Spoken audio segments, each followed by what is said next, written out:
शं वरुणः शन्नो भवत्वर्यमा शन्न इन्द्रो बृहस्पतिः शन्नो विष्णुरुक्रमः ॐ शान्ति शान्ति शान्तिः।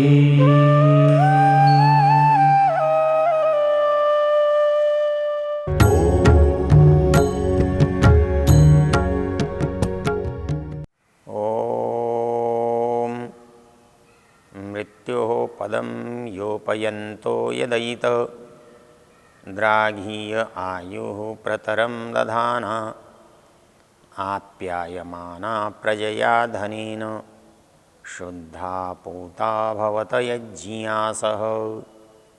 शांति शांति शांति।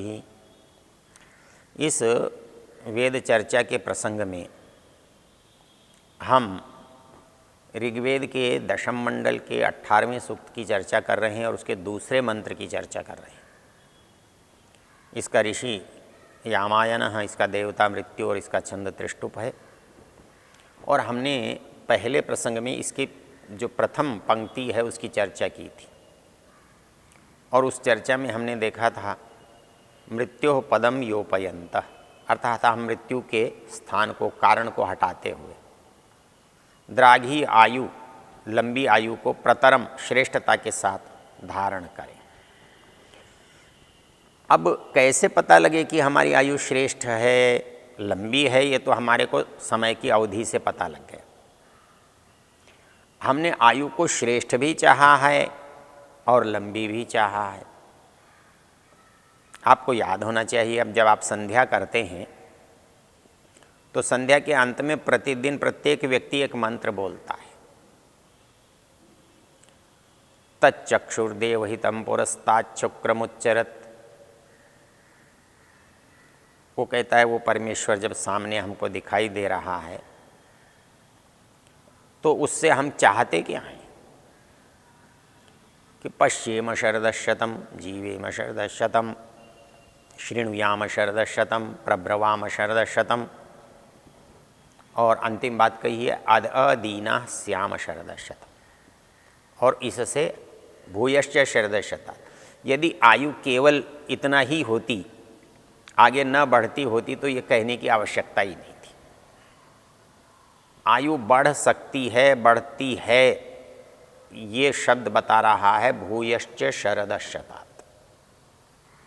हमारी आयु 100 वर्ष की हो, 100 वर्ष से अधिक की हो, लेकिन कहता है अदीना श्याम। दैन्य जो है वो असामर्थ्य का प्रतीक है, असामर्थ्य का परिणाम है। जब व्यक्ति कुछ नहीं कर सकता तब वो याचना करता है, जब इसके पास कुछ नहीं होता तो याचक बनता है। आदमी भिक्षुक कब बनता है? जब उसके पास अपना नहीं है।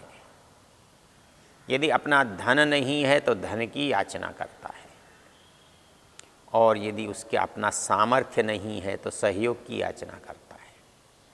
उसकी इंद्रियां सक्षम नहीं हैं तो वो दूसरों से उनके सहयोग की बात करता है। तो वो कहता है पश्येम शरदशतम, मेरी आयु लंबी तो हो, लेकिन वो लंबी आयु इंद्रियों के साथ हो। मैं पश्चिम देखता हो, भालता, अच्छी तरह से देख सकता। यदि मैं देख ही नहीं पाऊँ तो मेरी आयु के होने का कितना लाभ होगा मुझे? मैं जीवित तो रहूँगा। तो पश्येम शरदशतम, प्रब्रवाम शरदशतम, शृणुयाम शरदशतम, मेरा देखना, मेरा सुनना, मेरा बोलना।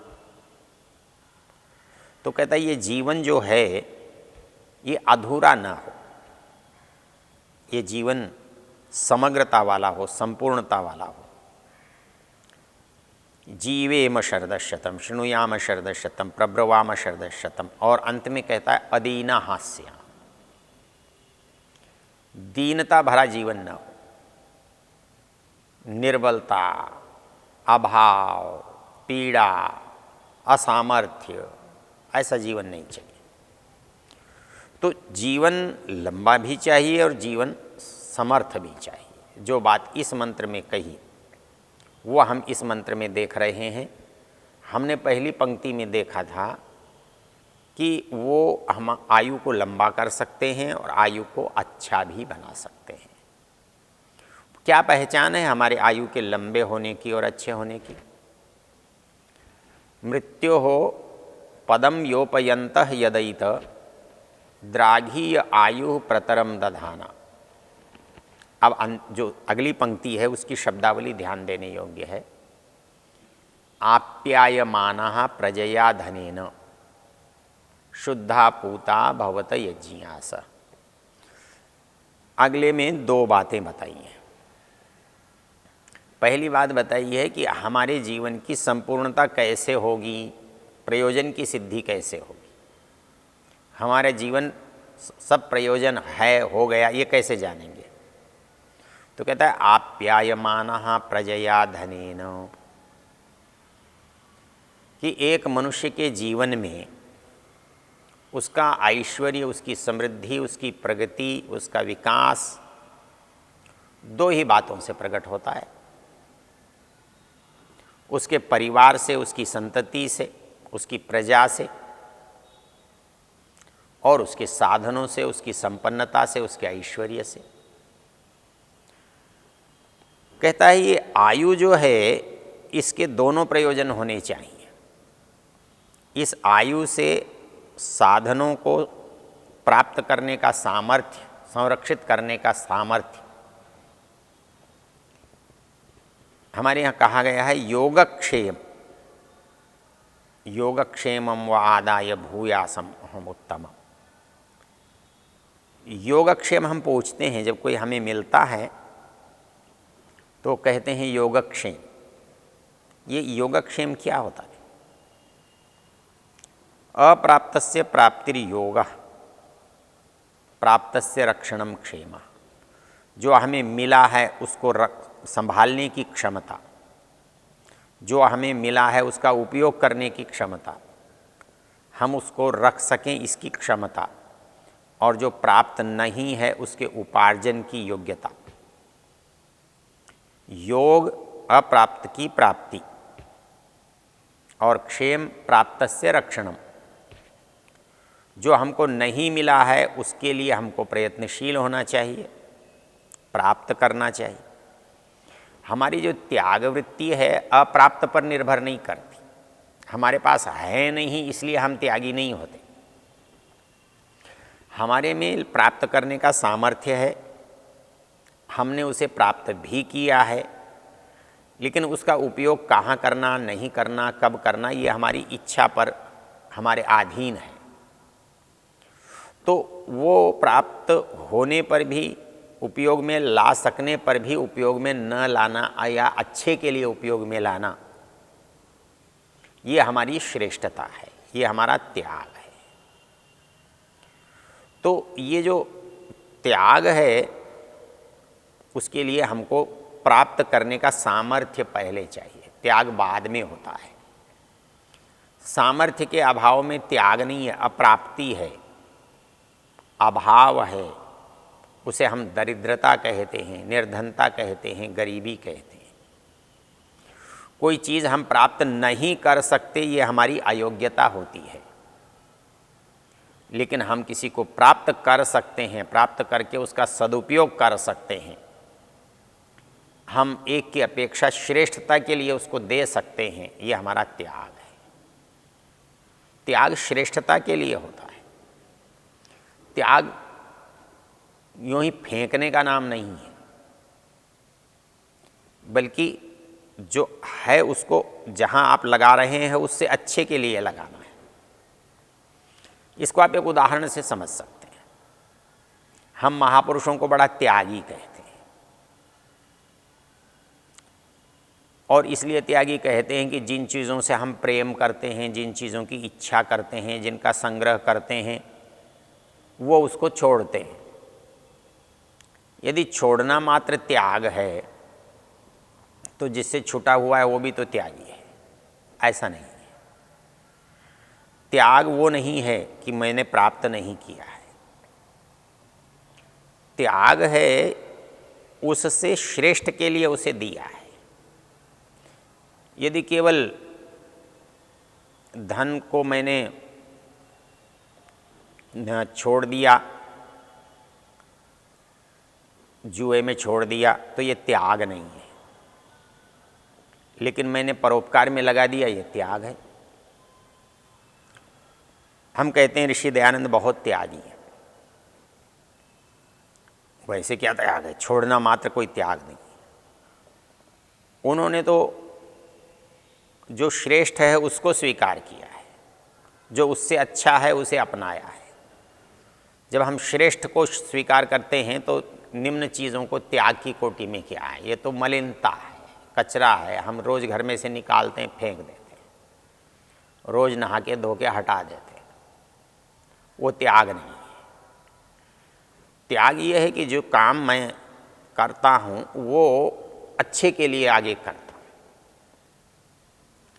श्रेष्ठता के लिए करता हूँ, इसलिए मैं प्राप्त करूँ, प्राप्त करके उसकी रक्षा करूँ, रक्षा करके उसका सदुपयोग करूँ, श्रेष्ठ के लिए लगाऊँ। ये मेरी योग्यता है। अप्राप्तस्य प्राप्तिर्योग, प्राप्तस्य रक्षणम क्षेम। जो प्राप्त है उसको मैं सुरक्षित भी रख सकता हूँ, मेरे पास सामर्थ्य है। तो ये जो बात यहाँ कही है इस मंत्र में, मृत्यो पदम योपयंतो में तो पहली बात कह दी कि मुझे आयु बढ़ानी है और अच्छी तरह से श्रेष्ठता से बढ़ानी है। लेकिन उससे मुझे करना क्या है, उसकी प्राप्ति क्या है? कहता है प्रजया धनेन। मैं अपने वृद्धि दोनों तरह की चाहता हूँ, अपने परिवार की भी, अपनी संपत्ति की भी। हमारे यहाँ इस बात को बहुत ही अच्छे शब्दों में बताया गया है। वेद का एक मंत्र कहता है, मनुर्भव जनया दैव्यम जन। एक मनुष्य जो बना है, बन गया, जैसा भी बना, ये उसके सामर्थ्य की कोई निंदा नहीं है, किंतु उससे ये अपेक्षा नहीं है कि वो यहीं टिका रहे। वो अपने को जितना बना सकता है उतना तो बनाए।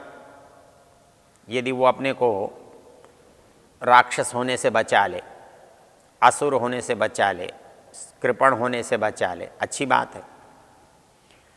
लेकिन उसकी श्रेष्ठता इस बात में है कि वो अपने आने वाली पीढ़ी को अपने से अच्छा बना दे। मनुर्भव,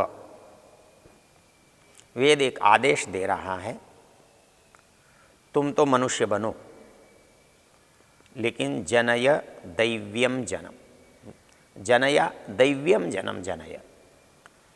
तो अपने से जो बनाने वाली चीज़ है ना, जिसको उत्पन्न करना चाहता है तू, वो तेरे से अच्छी होनी चाहिए। ये कसौटी है। हमारे आजकल के लोग अपनी श्रेष्ठता को बताने के लिए हम कह देते हैं हम तो बहुत अच्छे हैं, हम माता पिता की बड़ी सेवा करते हैं, माता पिता का कहना भी मानते हैं, बड़े आज्ञाकारी हैं। ये आपकी योग्यता नहीं है। आप जो हैं वो आपके माता पिता के प्रयासों का परिणाम है। हम क्या हैं ये तो हमारी अगली संतति बताएगी। यदि हमसे अच्छी है, हमसे श्रेष्ठ है, हमसे योग्य है, हमसे संस्कारित है, तो हमारे प्रयत्न सफल हैं। हमारी प्रजा प्रकृष्ट होना चाहिए। ज उत्पन्न होने को कहते हैं, श्रेष्ठता को कहते हैं। हमारी जो संतान है उसको केवल प्रजा कहा है, प्रजा। तो प्रजा वो है जो प्रकृष्ट उत्पन्न होने वाली चीज़ है। तो प्रजया, हम अपनी संतति से श्रेष्ठ हों। मनुर्भव जनया दैव्यम जनम, हम मनुष्य बने और अपनी आने वाली संतति को देव बनाए, श्रेष्ठ, अपने से श्रेष्ठ। अच्छा, यदि इस नियम का, इस विचार का यदि पालन किया जाए तो कितना अच्छा होगा। हम सदा ये प्रयत्न करें जो कुछ हमारे पास है हम उसको और अच्छा बनाएं, क्योंकि हमारा जो पतन होता है वो नीचे की ओर जाने से होता है, बढ़ाने की इच्छा न होने से होता है, रक्षा करने की भाव न होने से होता है। एक व्यक्ति अपने माता पिता की संपत्ति इसको प्राप्त करके खर्च कर देता है, बर्बाद कर देता है, समाप्त कर देता है, हम उसे निकृष्ट कहते हैं। जो अपने माता पिता से प्राप्त है, घर है, दुकान है, मकान है, बहुत नहीं बढ़ा पाता लेकिन बहुत घटाता भी नहीं है, वो व्यक्ति मध्यम है, न बहुत अच्छा है न बहुत बुरा है। जो व्यक्ति अपनी संपत्ति को जो माता पिता ने दी थी उसको हजारों लाखों गुना बढ़ा देता है, बढ़ा सकता है, वो श्रेष्ठ है, वो उत्तम है। तो हम नीचे न जाएं, यदि हम वहीं के रहते हैं तो हम मध्यम हैं, लेकिन हम अपनी संतान को अपने से अच्छा बना सकते हैं, श्रेष्ठ बना सकते हैं। तो हम अच्छे हैं तब हमारा जीवन जो है प्रतरम हो जाएगा, श्रेष्ठता वाला हो जाएगा। क्योंकि श्रेष्ठता की दो ही कसौटी, आप्यायमाना प्रजया धनेन, आप्यायमाना बढ़ते हुए, हमारे घर में सब बढ़ता हुआ होना चाहिए, संतति बढ़ रही है, संपन्नता भी बढ़ती हुई होनी चाहिए। और संपत्ति तो बढ़े नहीं और संतान बहुत बढ़ जाए तो फिर तो दरिद्रता आ जाएगी।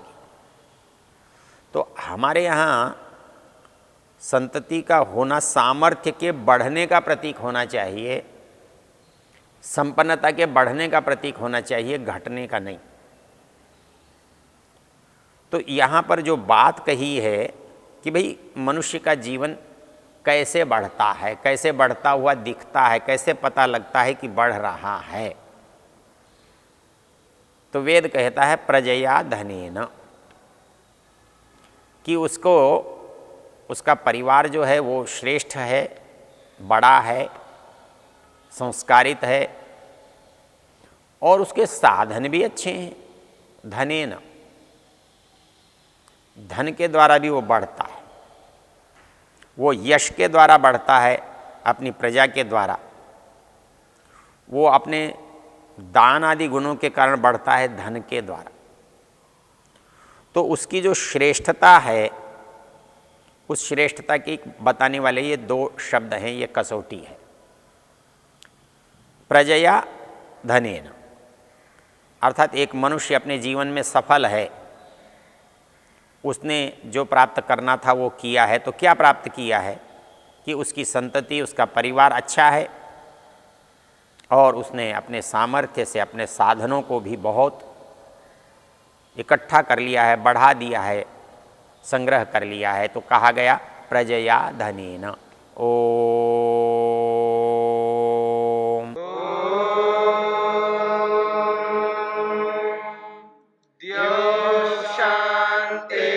शांतिरंतरिक्षं शांतिर्पृथिवी शांतिरापः शांतिरोषधयः शांतिः वनस्पतयः शांतिर्विश्वे देवा शांतिर्ब्रह्म शांति सर्वं शांति शांतिरेव शांति शाम